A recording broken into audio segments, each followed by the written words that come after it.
Use alcohol are more likely to engage in other risky behaviors, such as gambling. Learn the warning signs and how to talk to your children about addiction. It's 21 for a reason. Brought to you by CIRAC and funded in partnership with SAMHSA. Find out more at CIRACCT.org. Hi, this is Lisa Griffin of Eastern Connecticut Savings Bank. Well, some banks offer checking account rewards, and some banks rebate ATM withdrawal fees. At Eastern, we say, why choose? Check out our Kasasa checking accounts and find out how you can get both. For more information, visit bankeasternct.com, call us at 860-889-7381, or stop by any of our branch locations today. Eastern Connecticut Savings Bank with offices in Norwich, Jewett City, and Plainfield. Member FDIC. Do you, Kasasa? Spring is here and Easter is almost here as well. Spring flowers and arrangements are now ready for you at Jewett City Greenhouse and Florist. There's no better place to get a beautiful Easter lily either for yourself or as a gift. The D'Amico family has been serving our area for 4 generations. Remember, they also have the perfect solution for weddings, proms, memorial services, and Mother's Day is just around the corner too. Order on JewettCityFlorist.com or visit their store on Ashland Street. Jewett City Florist and Greenhouse is a proud sponsor of Griswold Baseball. Your community radio. Live from Main Street. Mike Minarski and Rich Wasilick in the morning. And 80s all day and night. SNSN. Well, usually Rich Wasilick is here on Thursdays, but not this Thursday. Nope. It's Kicked him out. John Harden, the voice of Griswold Baseball. All right, we'll take that. The voice. What's up, man? How you doing? I'm doing well. How are you? Good. You know what? One thing we have not talked about. What's that? I mean, even just personally together or on the air and in any way, shape, or form. Buick LeSabres. That too. All right. Did you see my Buick LeSabre? I did. I passed it on the way in. You got any white paint I could use? Not on the roof. Not on the roof. I need some white. Anybody have any white paint for a Buick LeSabre? You let me know. 1994, because the thing is a little chippy. It's got character. It's got character. It's got age. Hey, that's good. The thing, I guess those cars are famous for that, though. I guess they're between that and the fabric coming off the headliner, right? Up, inside it the droops. car. It well, it's gone now because Oh, you just ripped it out? Oh yeah. Well, I couldn't go anywhere with it because it was like sitting on top of my head. Then it was like getting in my eyes, and it's like, oh crap! I Toothpicks. Oh, you know what? Stick toothpicks, break them off in there. Why didn't I ever think of this? I don't know. I overthink everything, Right. and it's like, oh, You're Jesus. like, why would I want to do this the right way when a toothpick will fix it? But I didn't even think of that. I'm not kidding. It's like you have that kind of mind where you're just like, oh, all right, we can do that. Sure. Me, I'm trying to going because my first instinct is I can't do that. Right. I don't know what I'm doing. Well, see, I think it goes back to I was like a 16-year-old kid bagging groceries and having to pay for a vehicle. So, yeah, you get creative. I guess so. Not me. I don't know how to get creative when it comes to a car or anything like that. I'm not mechanical at all.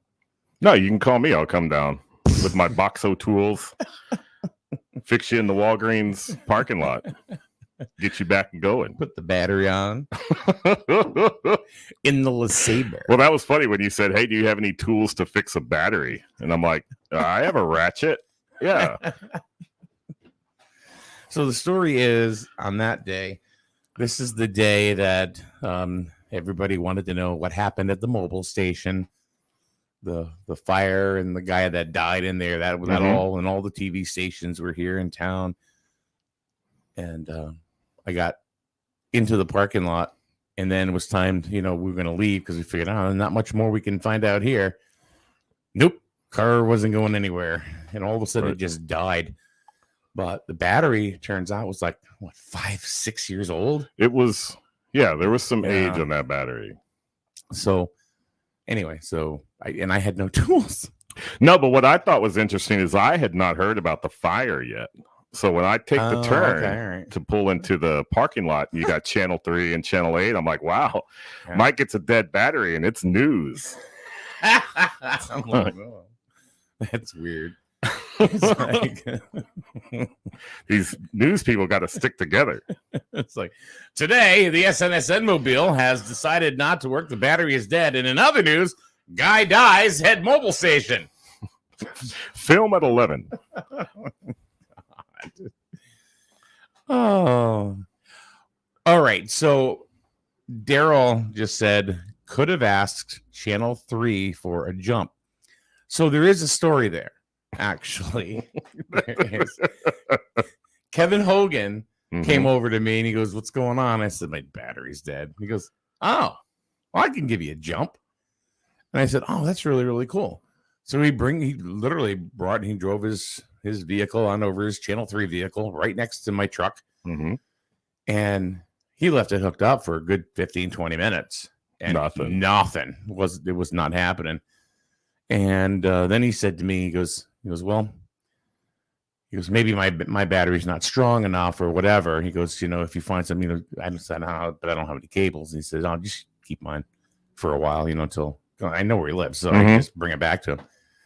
And it turned out that it was the battery was just gone anyway.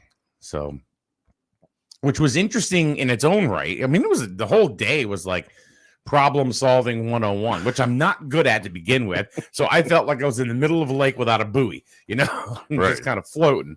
And let's not get tired because I'm not going to make it if I do. So then I was like, all right, I guess I have to get a battery. But there I am going, I got no way to get the battery because Melissa had taken Cameron to go to the dentist to do something with his braces. So she was going to be busy for a couple of hours. So I'm like, So my son looks at me and goes, "Get an Uber." I'm like, "Nick, I'm not going to pay $30 to go to Lisbon, to get an Uber." Yeah, to get a $90 battery. So now you got $120 invested in this battery, right? So I forget. Oh, so we ended up getting there. Melissa got home a little earlier than expected, and she brought me down. And then we got back to the car with the new battery and everything, and it's like, I ain't got no tools. I got nothing here. And that's when I called you up. John, you got tools? Yes. Can you fix a battery? I got a ratchet. Yeah. Now we have gone full circle. Right. But it was a whole set. Mechanic said it was standard and metric, which I'm glad I have because your Acura required metric. Was that what it was? Yeah. So glad we had it. But I was kind of wondering, how did you get the battery? I didn't know that whole story beforehand. Yeah, Melissa brought me down there. I had ordered it online. That was another thing, too. I ordered it online for curbside pickup. The irony in that, right? I know. And then what had happened was that when I got there, you have to choose a time. And it's like 2 hours out. And I'm like, no, I can't do that. I'm not going to sit there and wait till you can bring the battery out to my car. Right. So I went inside the automotive section and I was talking to the guy. Yeah, they were really very nice. Mm-hmm. And said, well, the battery's already been picked. And okay. Well, can you get somebody to bring it out? Hold on. It was a whole production. Right. It was a whole production. So the guy goes from curbside over to automotive to talk to me. Oh, this battery here? Yeah. Oh, yeah, we already picked it. I said, yeah, the other guy just told me that. Right. Okay, so it's already over there. What time are you scheduled to pick it up? I said, now. He said, now? I'm right here. I said, no. I said, put in for 5:30 because, and I said, and he goes, well, then, that's too early. I said, I can't wait. I said, my battery is dead. I can't move. So you completely broke the supply chain with your battery. I did. So if you're complaining why there's no milk in the grocery store, Mike broke the supply chain. I did. He went from curbside to direct pickup. And oh, God. That's exactly what happened. So they did bring it out. Yeah, right. And it's like, he slapped it in my lap, and the battery, like, oh, right. Like, he goes, here's your damn battery. So, all right. That was a fun day, though. He has a blast. So he got up there. And yeah, finally, then everything kind of. I was really just worried that it wasn't going to be a battery; it was going to be like an alternator or something like that. Right. Well, we could have tested that too.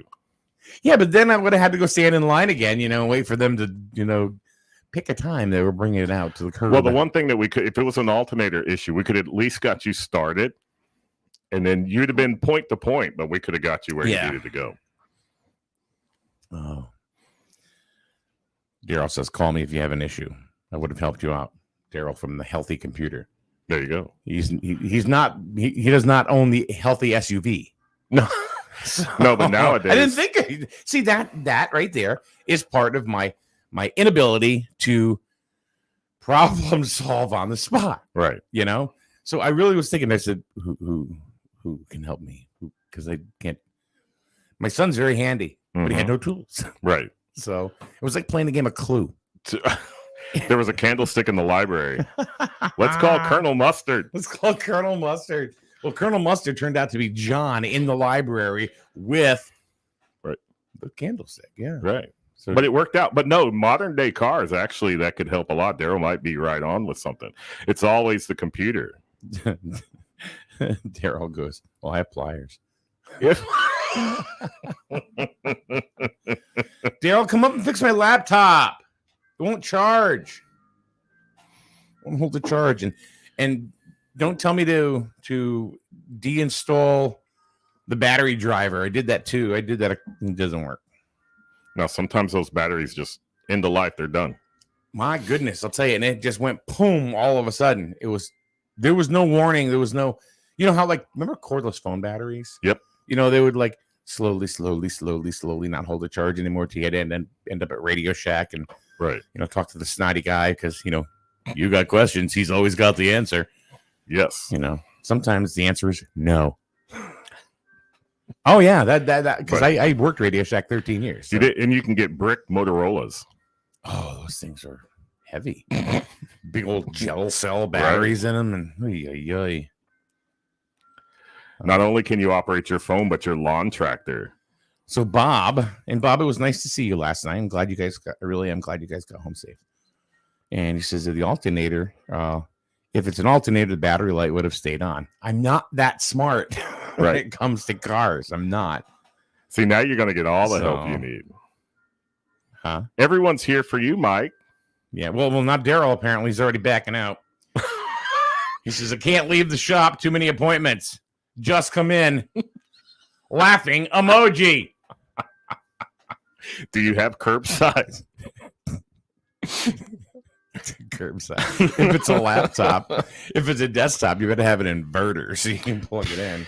Can you even buy those? I think you can't. Like gaming computers are still this like with the big towers, right? No, this one right here is technically a gaming computer. Yeah, I don't know.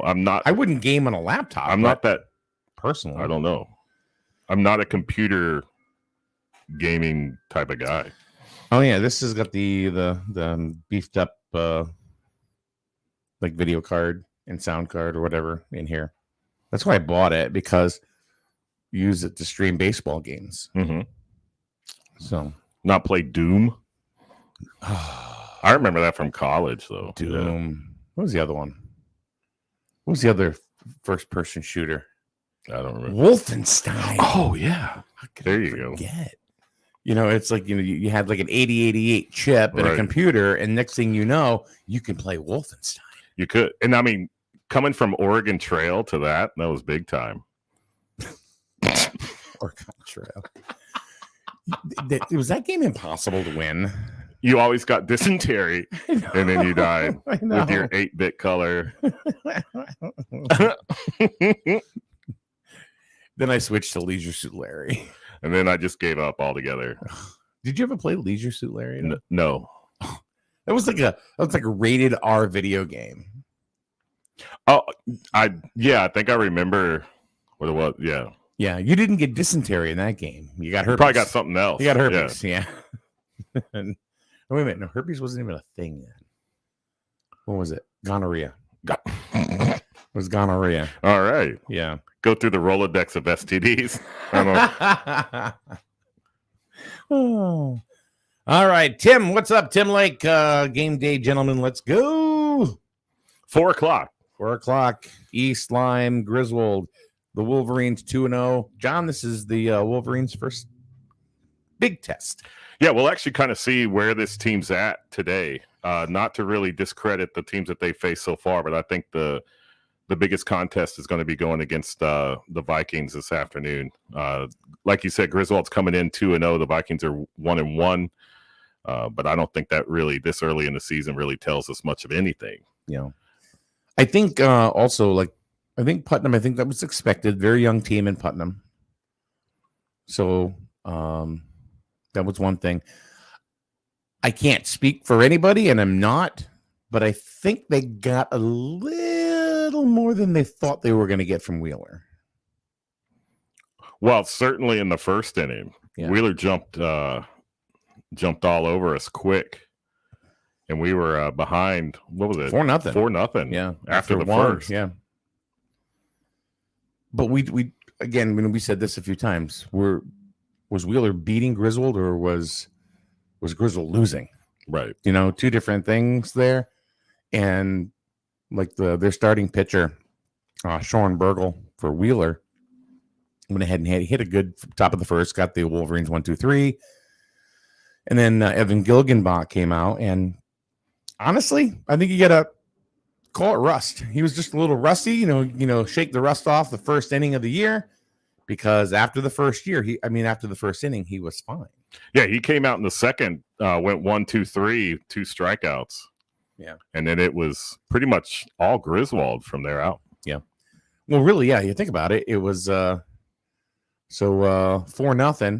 So then Griswold won 8-5. So turned out to be an 8-1 ball game after the last the last 6 innings. So, Right. So yeah. So it worked out good. Big 6-run inning for the Wolverines against Putnam. We saw some bats flipping around a little bit. We saw Evan Gilgenbach almost put one out. Yeah, put one against the fence. Mm-hmm. Very similar to almost the exact same hit he had against Ellis Tech in the last scrimmage. Oh, okay. Same position, same result. So his bat's just short, huh? Right. All right. So they're 2-0, like you had said. And then we have today's game. It's supposed to be okay weather-wise.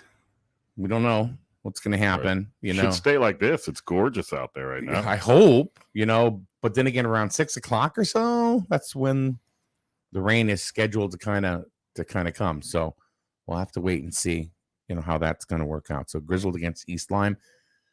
Sean Garvin gets the start for the Wolverines today. It's his first pitching performance in a Starting game, role, right? Yeah, because he came in a relieving role, didn't he, in the scrimmage against Ellis, right?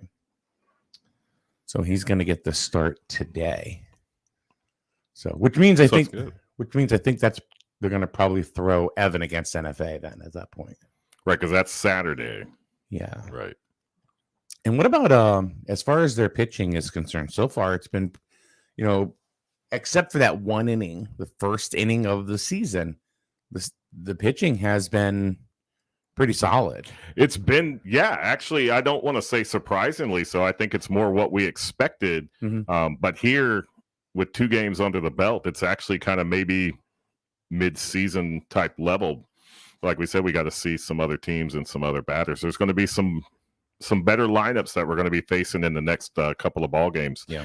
But the pitching of Evan Gilgenbach, like you said, when he turned on, and then he was just laying people down left and right with strikeouts.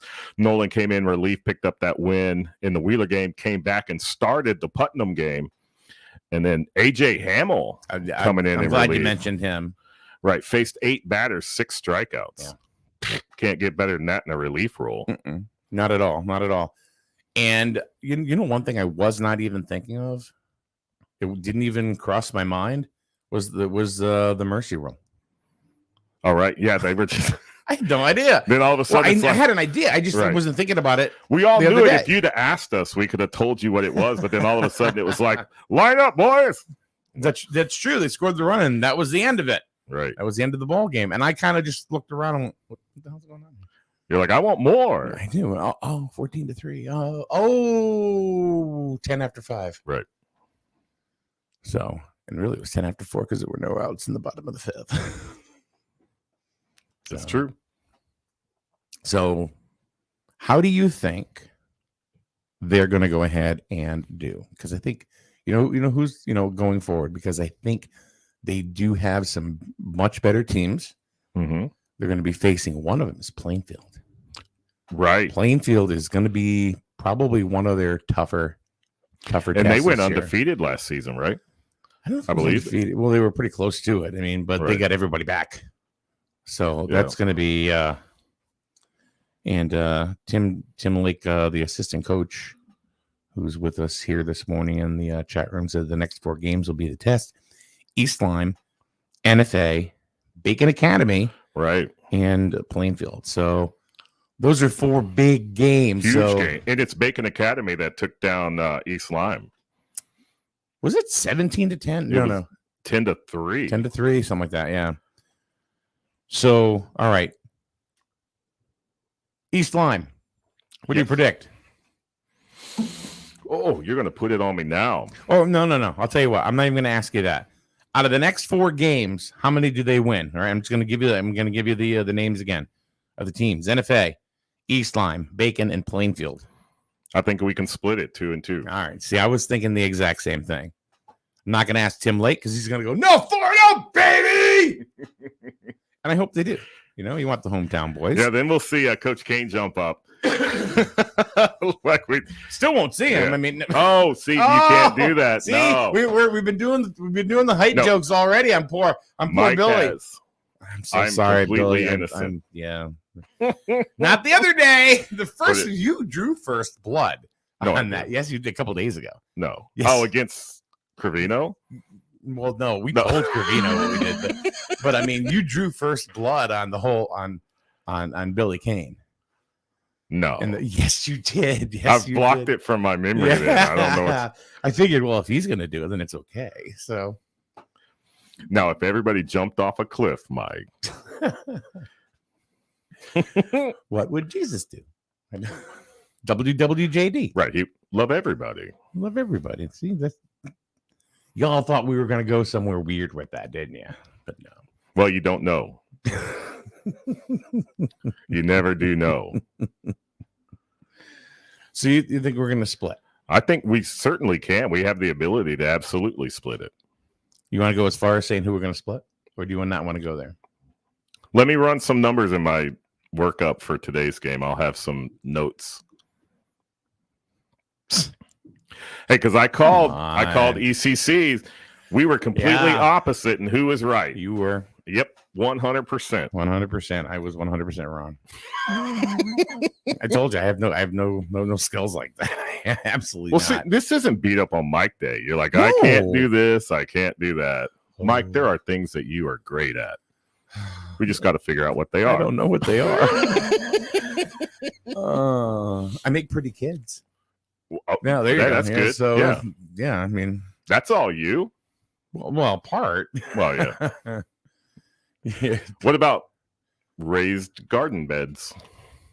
Yeah, I'm good at that. All right, there you I'm go. good. I'm good at raised garden beds, and I got sprouts growing.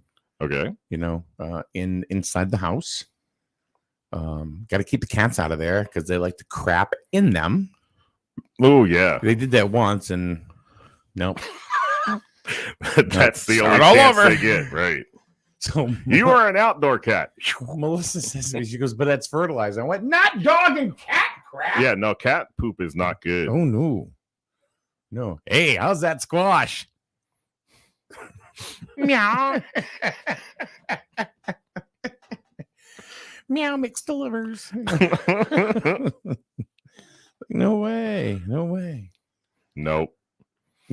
So yeah, no, you got to hold your head up high. All right, I'm gonna do Right. that. All right. I'm ready to go. But we got Did I tell you how I was starting my white trash garden? You did.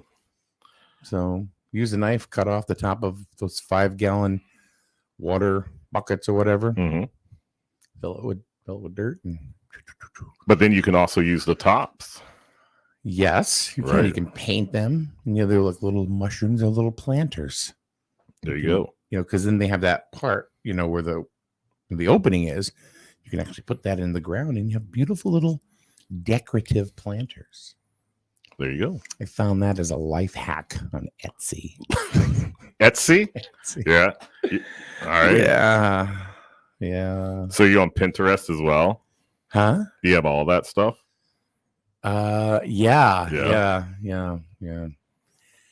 Although when I go to Pinterest, I have to put a blouse on. Otherwise, come on. It's not a requirement. No, that's right. I will not. At least I'm not going. But if you enjoy it, then... I'm not going to say anything because there's no video. Shit. That hurt. Holy cow. I may have to switch seat. This is getting kind of wobbly. Oh. You just stand up. Be a man, John. I can stand up. Yeah, but I might have to keep sitting there with my knees. I don't know. We got my Grizzle hat here from the Grizzle coaches. That's sharp looking. I'll tell you, their uniforms are cool. Lou D'Amico and Jewett City Greenhouse and Florist and Jewett City Savings Bank making the donation.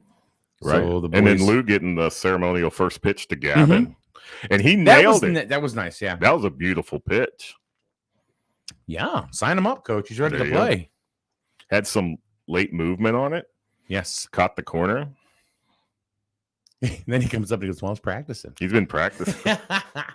For that one moment in the sun. But it paid off. It did. Looked good. It did. And I tell you what, those uniforms look great in pictures. Yeah. It's just good to see the new uniforms on the boys. I mean, they're sharp looking. I don't know if Billy designed them.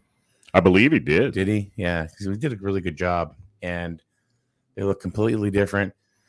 And it's like, hey, new uniforms, new coach, new attitude, and I can't remember the last time they started 2-0. So. No, look, we've talked about it several times. We've talked about it here in this studio. We've talked about it on our live game broadcast. But I think there's still a buzz around Griswold baseball. Yeah, I think people have been waiting for this year. And take the coaches out of the equation, but just look at the players.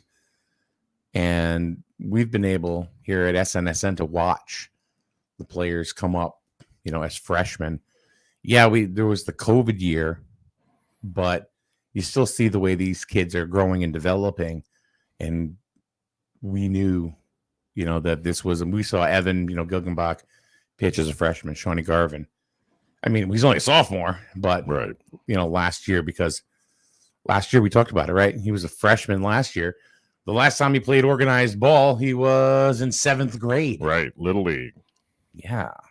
So that's a hell of a jump to go from there right to, starting pitching for your high school team. Right. And I think you can see COVID really put a dent in all the sports, but we've seen it. Every team we faced so far, there's a hole at the junior level. Let's say a team has 4 to 6 seniors, then there'll be 1 to 2 juniors. Yeah. And then the numbers don't pick up again till sophomore, freshman.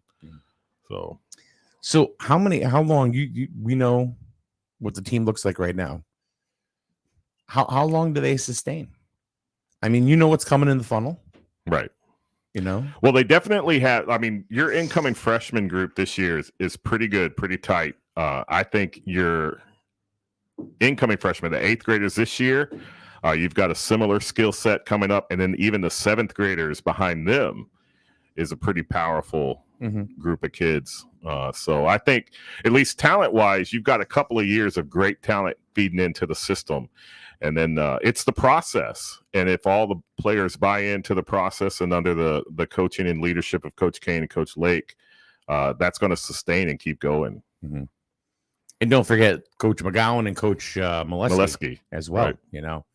That are also there. I've never seen this much of a coaching staff on a Griswold baseball team. Usually it's a team of 1.5. Right. Well, really, I mean, that's it. So they got four coaches out there, and you're right about the freshman class.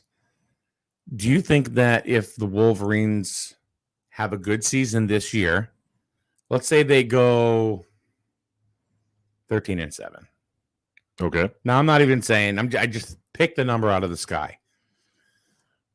Do you think that's enough for an 8th grader to say, all right,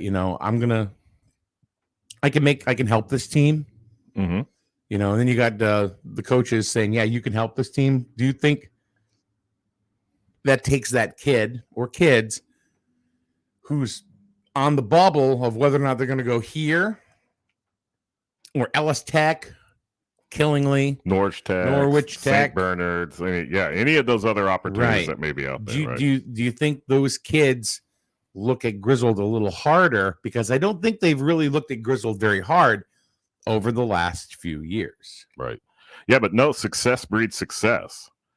So if you've got a good program and they can see that there's positive changes in that program, then you would probably have more of an opportunity to see field time as an underclassman here, at least where we're at right now, holding all things constant, than you would at some of those bigger schools. Okay.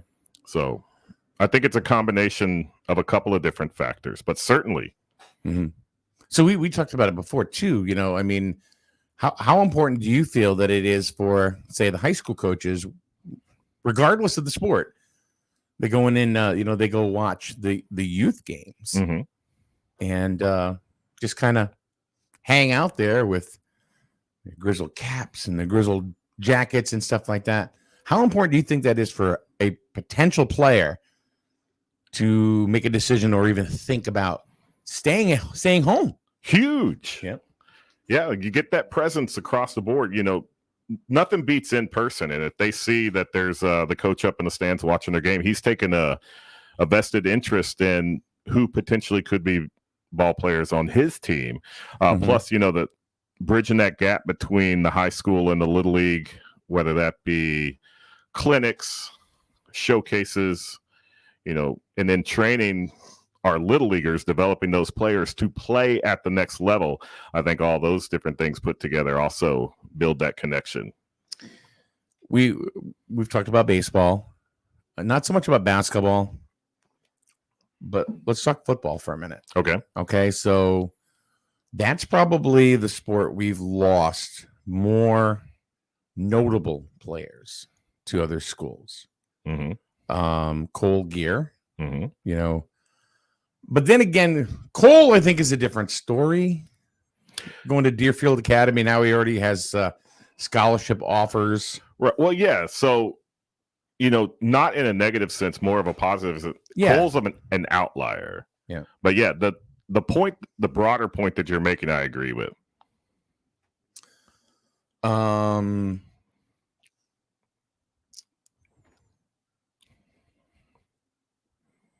I'm trying to think of not the obvious one. I'm not thinking of Soren Reef, who's the obvious. Right.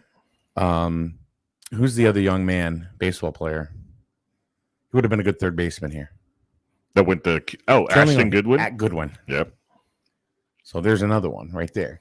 Do you think that if there was a coach there that was showing an interest in him in Griswold, that maybe he would have stayed here?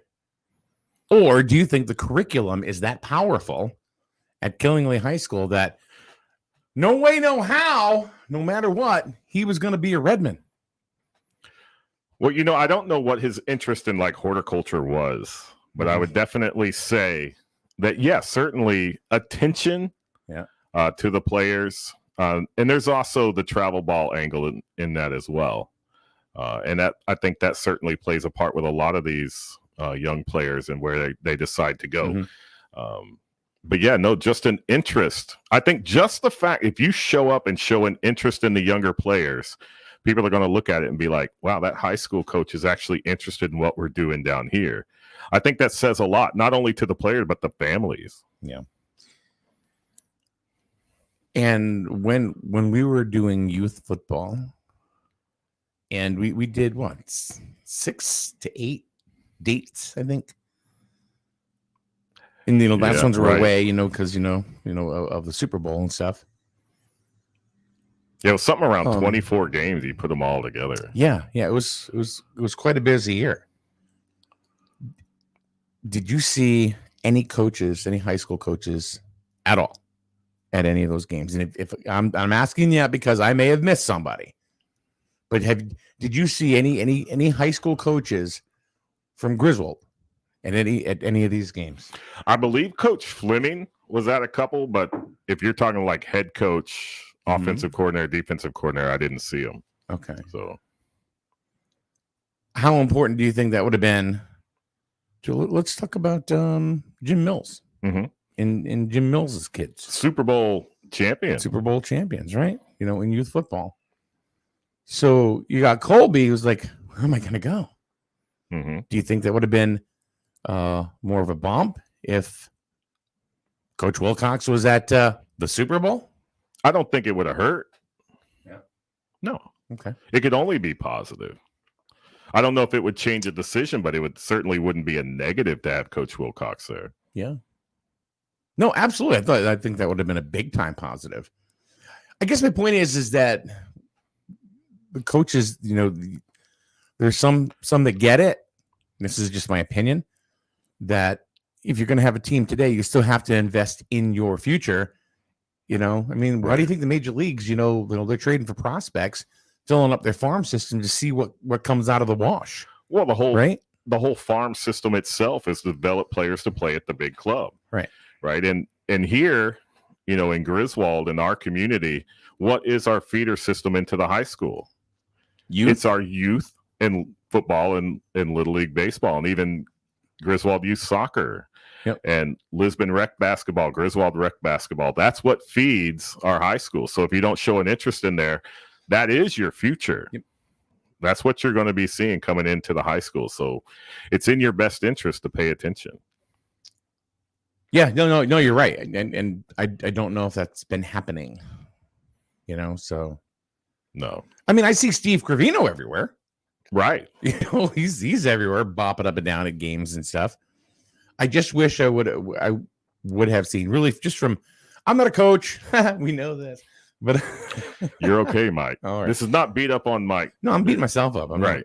But think about it. I think it would have been, to me, if I was a player and I'm on the football field and I look over and I see one of the coaches, from like the defensive coordinator, right, out on the sidelines from Griswold High School, I'm like, I want to show him something. Exactly right. Because I want to see what kind of clout I can have or whatever. Right. Now they can't recruit you, no, like that. Yeah, but just being there, and being seen is, I think, huge. Like me as a kid, like if I was like, oh, I better do something. Maybe if I can impress this coach. Right. Well, see, that was one thing growing up where I did. We had organized sports in the junior high. Now, we were a junior high, not a middle school. But our junior high coaches were the ones that scouted for the varsity high school. So actually the scouting reports that you received once that you got to varsity level in high school were put together by the junior high coaches. And then when you were at the game, you had all your position coaches, you had your offensive coordinator, your defensive coordinator, and the head coach, and they were all separate people. So your offensive line coach was not also your offensive coordinator or head coach. It was the offensive line coach. But those same junior high coaches were the ones that were doing the spotting on top of the press box and stuff. So there was definitely a working relationship between the two levels. And we had 3 junior highs that fed into the high school.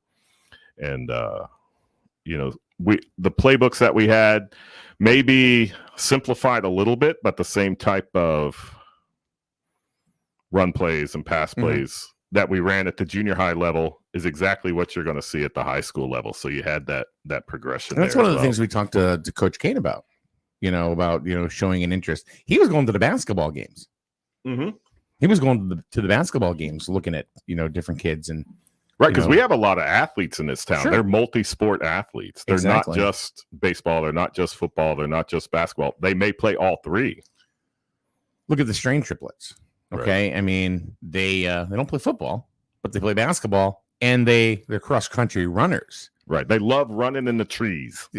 But I mean, those three kids right there are very, very talented and very athletic. And they put in the work all year round.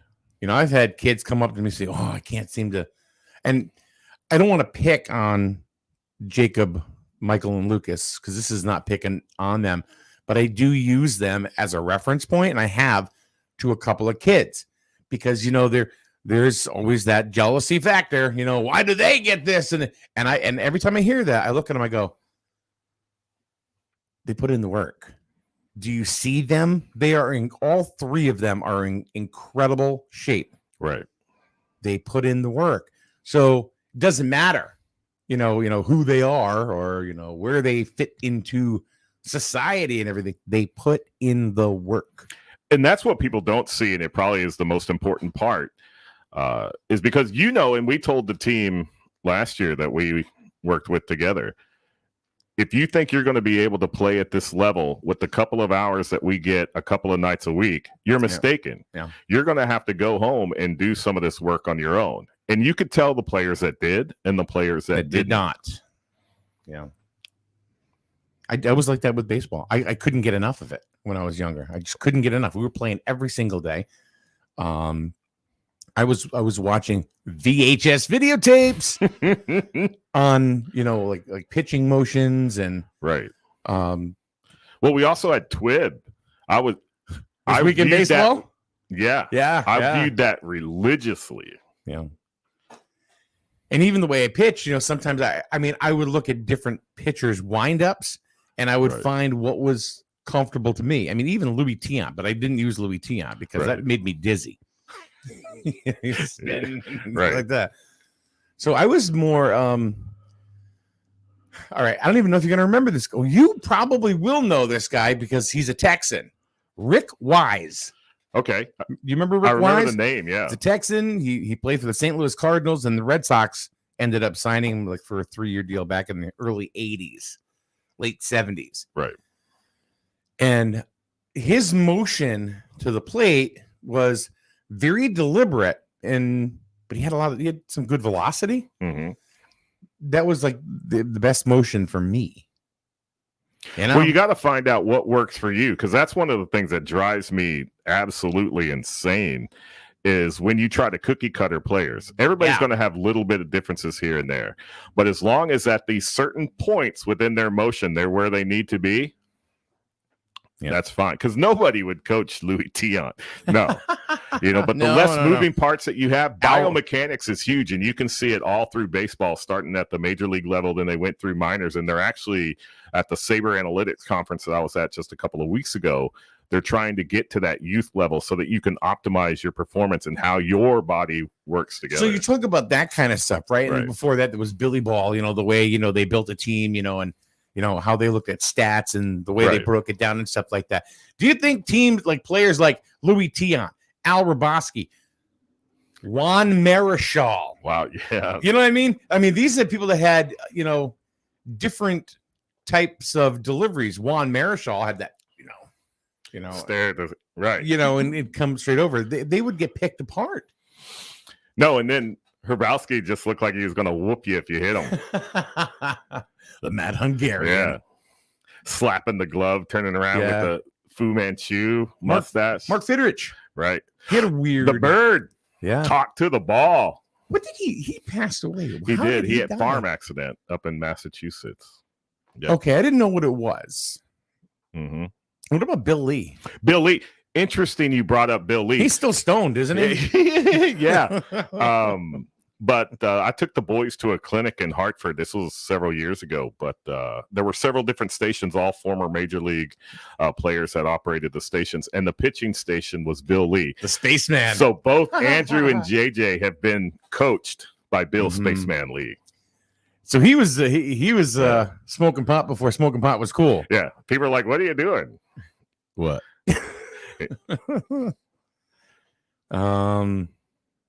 He had a great beard though when he was with the A's. He just grew it out. Yeah. Grizzly. Oh, here's another one with a really weird delivery that probably would have gotten picked apart, but was so Right. successful. Dennis Eckersley Right. Hey, yeah, went in the Hall of Fame. had the as a big reliever. kick, and then he would almost come like not even a 3/4, like a submariner almost. I could say sidearm. Yeah, You sure. know, yeah. I'm trying to think of his But delivery. I think what you were getting to is, did they pay attention to all the sabermetrics and all that stuff? No, I don't think they did. But I think No. a lot of that's intuitive. Mhm. But now we're actually measuring it.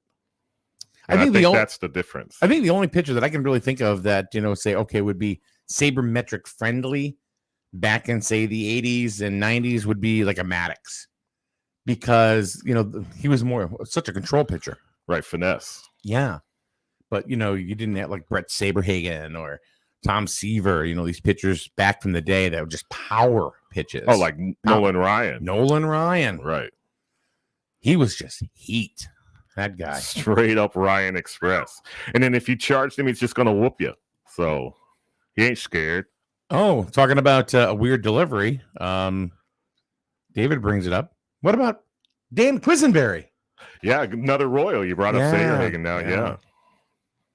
Royals had some good teams They back did. in the day. Well, that's what broke my heart, because my favorite player for the Rangers growing up, obviously I'm a Rangers fan, Jim Sundberg, our catcher, right? Okay. Then he was traded to the Royals.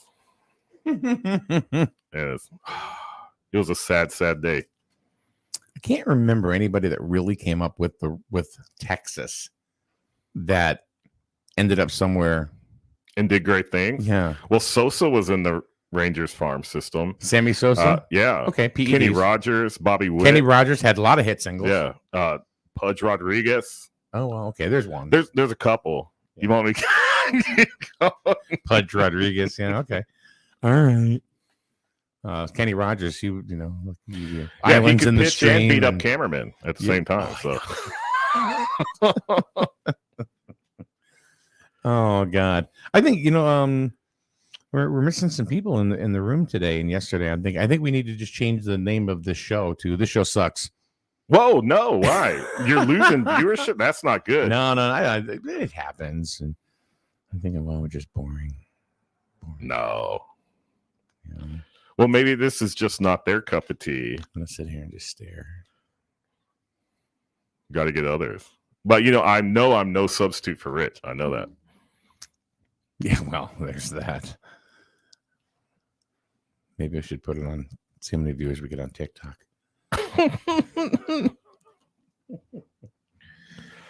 I had last night on TikTok doing a music radio show. At one point, it got to, and it's very quick because people come in and then they fall off. But it was like up to 130 people. Yeah. Yesterday, got up to 220. Wow. Oh yeah. It's like, and then it just people come and go. And the total, like I had last night, as a matter of fact, I had like 1,500 different viewers. That came in, come out. Mhm. But it always kind of balances out somewhere between 15 and 30. So where they actually hang out and everybody will start talking to one another. Right. Dave being one of them, Dave Polino, who also loves Twib, by the way. Oh, yeah. This week in baseball, it was Yeah. awesome. I'm Mel Allen. Mhm. Welcome to This Week in Baseball. Right. And it had that song. I can't.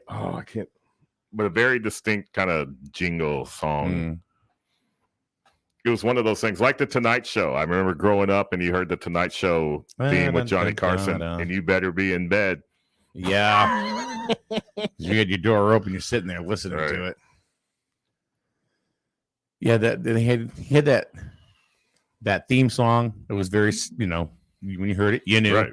He had that voice too. If you heard Mel Allen's voice, you knew it was baseball something.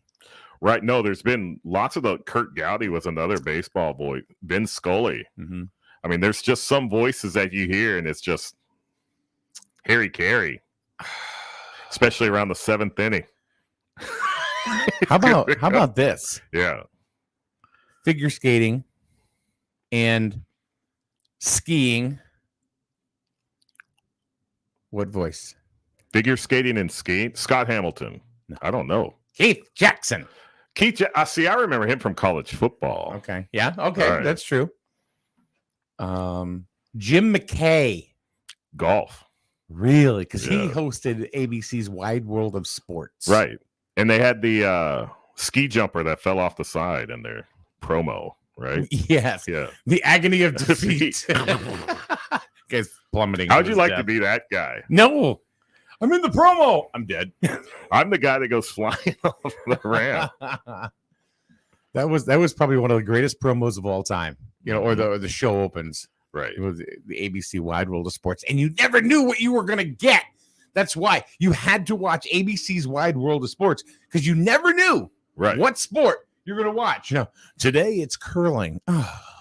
No, curling's great. Curling fun to watch, actually. You know, I don't know what the actual numbers are, but just in talking to people when the Winter Olympics are on, curling, everybody's watching curling. But you never see it until the Olympics. Yeah. And if you go on YouTube, and they have a lot of like curling highlights. Watch him really spin that rock. Or if not that, bocce. Bocce ball. Let me tell you, Yeah.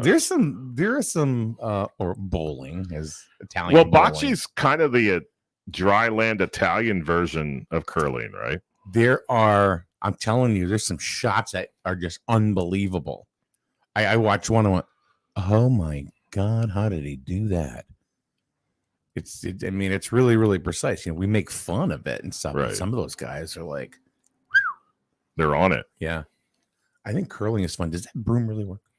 Does it really do anything? It helps the movement on the rock. The rock. That's why they do it. Yeah. If they want it to straighten out, you'll see them stop. But if they want it to start to curl, you'll see the brush. And then if they want it to go one way or the other, you'll see one brush, two brush, no brush. Our Dave says, do you remember watching the old home run derby show from the 60s? They used to replay. It was awesome. I do not. No, yeah, they did. No, you'd have- I don't remember it. No, you'd have like Mickey Mantle against Hank Aaron, and it was just home run derby like every weekend. Huh. Yeah, I don't remember. No, that was awesome. And they could actually hit home runs. It's not like the home run derby now on All-Star Weekend where you got, utility second baseman. He's got like 2 career home runs. I grew up in the day, and you pretty much as well. Whereas the second baseman and the shortstop, they were the table setters for 3, 4, and 5. Right. Now the shortstop is the power hitter. You do see that more and more, right? Because you had like your first baseman, your right fielder. Those were guys that could just rocket the ball. Middle infielders, they were base hit speed guys, right? Yeah. And then you come in with your cleanup. Well, 3-batter cleanup, come in there and they clear the table. Well, it's like even the Red Sox. They just signed Trevor Story, which I'm wondering about how that one's going to work out. But he's playing second base. Right. He could hit 30, 35 home runs, and he was, a power hitting shortstop with Colorado. Well, that's one of the interesting things with modern baseball, right? Is what was really killing baseball. Now, me personally, I love 2-1 games, 1-0 games. Love them. I can sit there all day and watch those things. But people like to see offense. And where's the offense come? It comes from the power, right? Yeah. That's why there's some talks now about potentially moving the mound back because the hitters have gotten too good. And the pitchers. I think that'll have also screw gotten everything too good. up. Because people don't like strikeout, right? Some people do, some people don't, but they want the offensive side of it. So there's been some studies, if we just move the mound back 2 to 3 feet, completely changes the game. It kind of goes back to Gibson in lowering the pitching mound. But then you get a totally retrained pitcher. Right. They've done some studies at the minor league levels, and it's really not that big as an adjustment for those pitchers. No. I would think that it would be. You would, sure. Because now you're having to go a little further, 2-3 feet further, right? Wasn't that big an adjustment from the studies they did at the minor league level? Doesn't matter. Daryl said pitchers duels are the worst. Are the worst. That's what he said. See, I like pitchers duels at the high school level. Okay. I like that. I don't like it so much in Major League Baseball. What's the difference for you? I think kids that are in high school are really trying to deal it out. It's not about getting a contract. It's not about anything like that. You know what I mean? I think there are competitive people in the major leagues, but I think some of them, once they get that, I mean, all right, I think they lose their edge. Why is it all of a sudden you have somebody that's in the last year of a contract blow it up? You know, like as far as like an offensive, let's say a left fielder hits 42 home runs, 130 RBIs, but the year before that they had 10 home runs, whatever, because they were still under contract. But now they're playing for that big old contract. Right, they're in their contract year. Yeah. Right. So don't tell me, they've been holding back. Yeah. Don't tell me that there isn't some truth to that. I see it. I've seen it all the time throughout the years. But the problem is a lot of times you'll see the younger players looking up at major league players, which I did the exact same thing, but they want to emulate that. And, we've had to have conversations with our pitchers where you can't win this game by yourself. You got to trust your defense. So got it. Now here's a couple of statements that Dave made. He goes, shortstop is considered the leader of the team sometimes, so that's why the shortstop position has more power hitters. That's one thing. And then he says, as a former coach through Little League, high school, and some college baseball, I love a pitcher's duel. I hate when people say it's boring. We don't understand the nuances of the game if you think it's boring. Right. The nuance part's exactly right. Because there's a symphony out there. A lot of people miss. And that was one thing I would show the boys. We go down and watch a game at Dodge Stadium. Yeah. And it's watch the little bitty movements and adjustments that you see in left field. He's a catcher, field, not a right coach, field. by the way. See, it's amazing. I always thought the catcher was the leader of the team. And why? Because I grew up in a time where being a Red Sox fan, who was the only Red Sox person to wear the C other than Carl Yastrzemski or Ted Williams, Jason Varitek. Mm-hmm. And he was the leader of the team. And he was always the first one out on the field, and the team followed him. Yeah, but I don't think you can put it on a position. I would definitely see the catcher position, like in game, is certainly kind of the captain, the steward on the play. But the captain of the team, I don't know, because you look at the Yankees, same time Varitek was playing, their captain was the shortstop. Yeah. So we're talking about baseball today. Why? Because today is Major League Baseball opening day. It all starts today, and I'm a little tainted. You already got postponed. Because a couple of years ago, we had a couple of seasons. Last year we had a full season, but there was hardly any fans, and then it kind of got bigger. But the 2 years before that, it was like either they didn't play or they had no fans at all, right? Because of COVID. Yep. Okay. Now they could just go and let's play ball. No, we got a lockout. Well, the lockout was resolved. I know, but but instead of like canceling games and they didn't know where they were going to go with it, it's just, come on, let's just play ball for Christ's sakes. You guys are making bank on all this stuff. Sure. I would play left field for the Boston Red Sox or anybody for under $200,000 a year. I'd give you money. I would guess.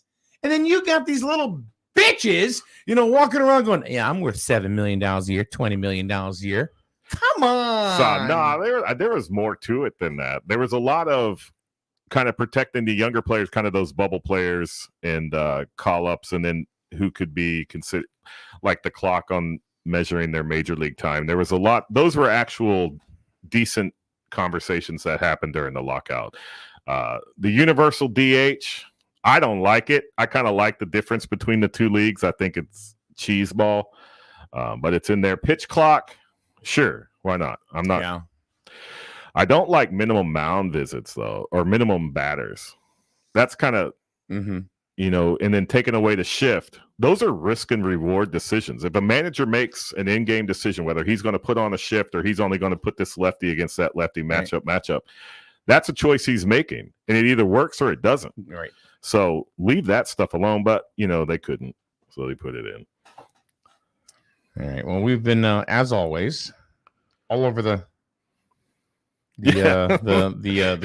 You know, Like if you were trying to keep notes on this, you'd be like, I have. Yeah, we're going all over the place again. Let's we're the Seinfeld of radio. So Sure. we're podcasting or whatever you want to call us. I don't even know. Something.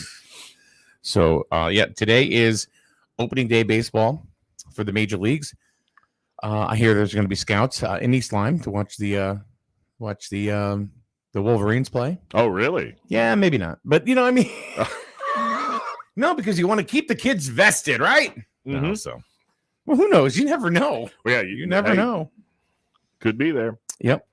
So Griswold. Now this is weather permitting. So look outside. It's overcast now, but it's been kind of going back and forth.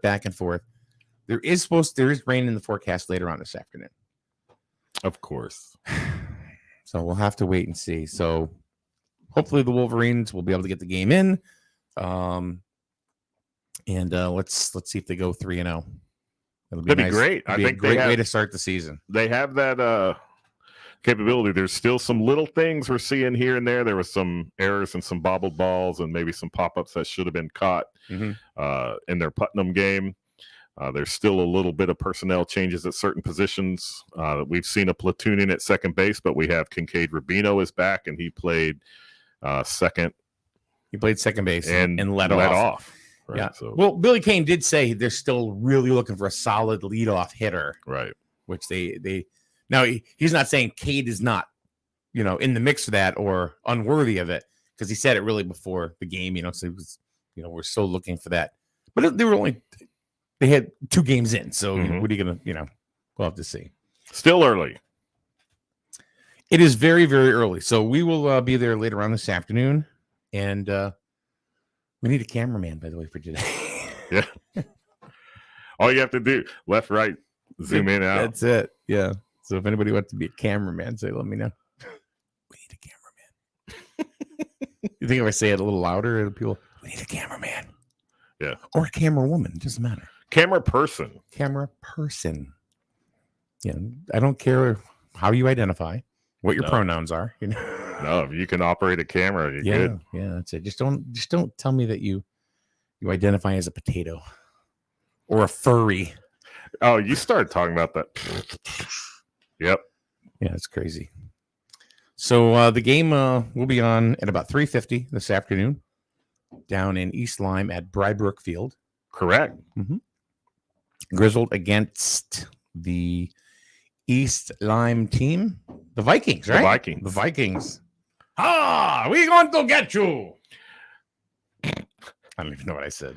But anyway, so we'll be there today, and hopefully the weather will hold out so we can play the game. Only positive thoughts. Positive thoughts, right?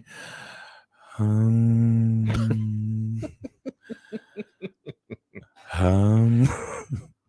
thinking positive thoughts. Yeah.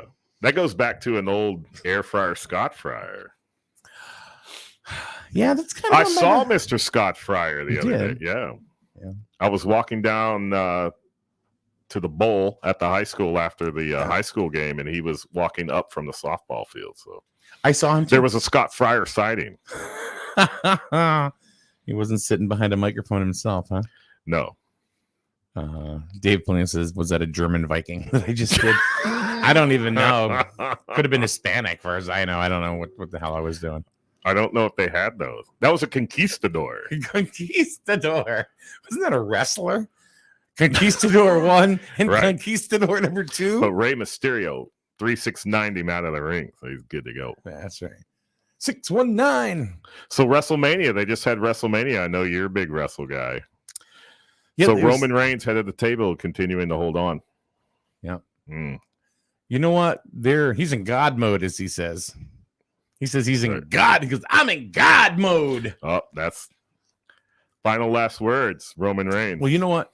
It's been a while since WWE or WWF or WWF has had that guy. Right. It's been a while. They flipped the belts back, to looking for that. And Vince McMahon has always had the spotlight saying Roman Reigns is going to be the guy. He got so much criticism for years, Roman Reigns sucks. He's not entertaining. He's not this. He's not that. Okay. You're jamming Roman Reigns down our throats and whatever. Ever since he came back and he changed his character and he aligned him with Paul Heyman. So now, no. My name is Paul Heyman. Brock Lesnar. He's become money.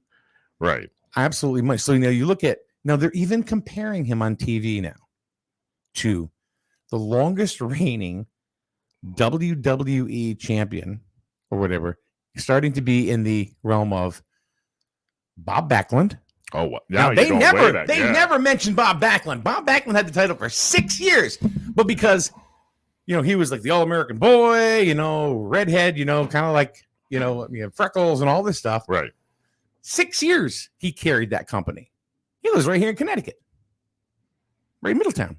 Oh, really? Oh, yeah. In Middletown, I didn't know that. Hey, he coached wrestling at Ram High School for years. Oh yeah, because I know. WWE is in Stamford. Right. Now most of the guys and ladies live in Florida, but he lives here in Connecticut. At one time, he had an oil company called Backlund Energy. That makes sense. Yeah. He ran for public office, didn't win, but he did out in that area. So he's part of the community. So anyway, he was one of the guys they mentioned. Another one, Hulk Hogan. I mean, Hulk Hogan has put more people in seats than anybody in the wrestling business. Don't care if you like him, don't care if you hate him. He has put more asses in seats than anybody else. All those Hulkamaniacs. Exactly. Right. It's never been any no one's any more than him. So those two. The other one, Pedro Morales. Now you got me with that one. I don't know that one. Pedro Morales? Yeah. He was a 70s, mid or early 80s wrestler. And the other one, the last one, Bruno Sammartino. Oh, okay. So they're putting this guy in that, and they're talking about it. So what do you think's happening? They're trying to push him as the greatest of all time. The GOAT of WWE. The GOAT. So here's the big thing. Here's the big rumor. Johnny Knoxville's going to take him. Could be. Hey, he finally got the best of Sami Zayn. That was a funny match. That was hilarious. He was supposed to come over. Yeah. JJ had that doubleheader, and then I said he's up taking a shower, and then he came downstairs in pajamas, and I said, I think he's done. I think so. Well, that happens. Yeah, when the 12-year-old comes down and says, I'm not going to, it's. But that match with Sami Zayn was hilarious. Mm-hmm. And Wee Man, I know he can whoop him. Oh my God, that match right there, the way they booked that match, it was brilliant. Right, and Sami Zayn was brilliant. During that whole thing, I don't know if he'll ever really get a world title run. Sami Zayn, he's amazing. No, the guy's been in the company for like over half my life, and I don't think he's won a thing. No, he's won Intercontinental and a couple. They've given the strap a couple times. He used to work for ROH. Yeah, but he comes from him, Adam Cole, Kevin Steen, or Kevin Owens. Right. Him and Kevin Owens are like best friends. They've been best friends because we saw the beginning of the Sami Zayn Johnny Knoxville thing at SmackDown at the casino. Yeah. We saw that live. Oh, that's right. That's right. Last year to get into the Royal Rumble. Yeah. But anyway, that thing was brilliant. That was funny. Absolutely brilliant. I don't even know where I was going with this, but they're booking Roman Reigns to be. You like Roman Reigns? I like his character now better than I ever have. It started off, with him being part of the Shield, and being the guy that didn't talk. The other two, Rollins and Ambrose. Right. They're the ones that did all the Seth talking. Freaking Rollins. Yeah. Well, Ambrose is gone now. Right. Yeah, it's Moxley. But and we'll just go back to Sami Zayn, and his brilliance. He just brought up when he used to work for ROH, he used to wrestle with a mask, a white mask. Oh, really? Uh-huh. Oh, no. All right. White mask, white tights. You ready? El Generico. All right. Sami Zayn. He's a great character. He's a goofball. But, yeah, he's brilliant. Yeah. He's brilliant. What about, I think the best part of that story was when Sami Zayn, they said they gave him a burner phone, with a phone number, and he puts the phone number everywhere. I got 3,000 text messages. What the hell is going on here? Yep. And then somebody was in the crowd at WrestleMania holding the sign up with Sami Zayn's phone number. I bet you if you put it on now, it won't go anywhere. No, it's probably just a prepaid phone, But that was hilarious. That was funny. The plane with the phone, the stalls. Yeah. Yeah, it was good. But here's the reason why I'm sitting here today telling you why I think they're pushing Roman Reigns as the greatest of all time. Did you see how clean and quick he beat Brock Lesnar? I actually didn't see the match. They booked him to beat him, and they did, and it was Lesnar laid down for him. 1, 2, 3. And it was a decisive victory. Mm-hmm. We know it's staged. We get it. But it's just the way that scripted. It was. Yeah. That's okay. Still, the scripted or not, whatever you want to call it, like the one thing I told the boys is just enjoy it for what it is, because some of the things that those WWE superstars are able to do is athletic. I don't care who you are. Yeah. It is true. There's no way you're going to be able to go ahead and do that. Some of that stuff. It's nuts. Because I grew up watching the Von Erich brothers. That was huge Von Erich fan. Well, they were the local boys. Well, and also with the Von Erichs, it was amazing because you'd go to the Sportatorium. Yeah. Right. Just to find it. That would collapse on top of you. I know. You'd sit next to a rat. But then again, you'd go there to find out whether or not the Sportatorium was going to collapse, or is there another dead Von Erich? Oh, yeah. Unfortunately, yeah, true. I know. Oh, so anyway, this is Dave. This is exactly where I was going with this. So great minds think alike. What they're going to do next year at WrestleMania, I mean, it's been talked about, is Roman Reigns against The Rock. See, JJ's been calling that for almost a year. Now, I am surprised. What I'm very, very surprised about is after I said nothing more than Roman Reigns was going to win. He was going to win. That was it. I would have made a ton of money on FanDuel. Put $1,000 down. Bang! Right. Collect. But I didn't, because I don't do that. I should have. But I never said any different that Roman Reigns was going to win. Boom, boom, boom. I took a lot of heat for that. What I'm surprised that didn't happen is that, during, Roman Reigns' theme song, and he's, raising his number one finger, up in the air and stuff like that, all of a sudden you didn't hear, "If you smell." Oh, wow. They just cut in on him. Yeah. And, and did a whole 1 year buildup like they did for The Rock and John Cena. Yeah.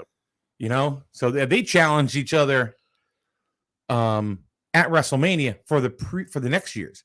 I'm surprised they didn't do that with this. Now, you know what I wanted? The Undertaker's final official retirement. Mm-hmm. Always had the coffin, the casket right there. Yep. I wanted to see the Fiend arise from the Undertaker's casket. That would have been awesome. Yeah. But Wyndham Rotunda was not to be seen. He was there doing like a sign, a meet and greet there. Oh, really? In Dallas that weekend. He was but he wasn't part of WWE. But there were rumors that he was going to be the one that was going to face Seth Rollins instead of Cody. Oh, okay. Because there was Cody Rhodes. Oh, yeah. Well, because they went all kayfabe, and it was like, Cody's not going to be there. He backed out of the match. There's a whole bunch of different headlines. No, he signed like 4 weeks before. Mm-hmm. So is there going to be a merger with WWE and AEW? No, not anytime anytime soon at all. I don't. You know what? I like some things in AEW, but it's WWE light, if you ask me. And it's like WCW was. And the other thing, and I've been saying this too since day one, Tony Khan is a mark for himself. Because he was a big wrestling fan. Now he's got some money, so he buys a company. So what's he do? He makes himself the head booker, right? Right. All of a sudden now he's like a freaking genius, with wrestling and everything. So he's the head booker. He's head of creative. He's all this. Well, he's got the money, of course. Sure. No, he's a mark for himself. This is like playtime for Tony Khan. Throwing some money around, blah blah blah blah blah. Get all these little, Right.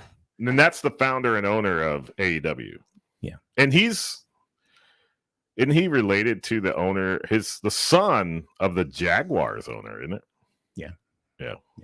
That'd be Mr. Khan. All right, John, we're out of here. We'll see you. We're already done? Yeah. Wow, that flew. Yeah, we'll see you later on today, 4:00. Grizzled against East Lyme right here on SNSN. Thanks for watching. We'll see you later. Bye-bye. Hi, this is Lisa Griffin of Eastern Connecticut Savings Bank. Well, some banks offer checking account rewards, and some banks rebate ATM withdrawal fees. At Eastern, we say, why choose? Check out our Kasasa checking accounts and find out how you can get both. For more information,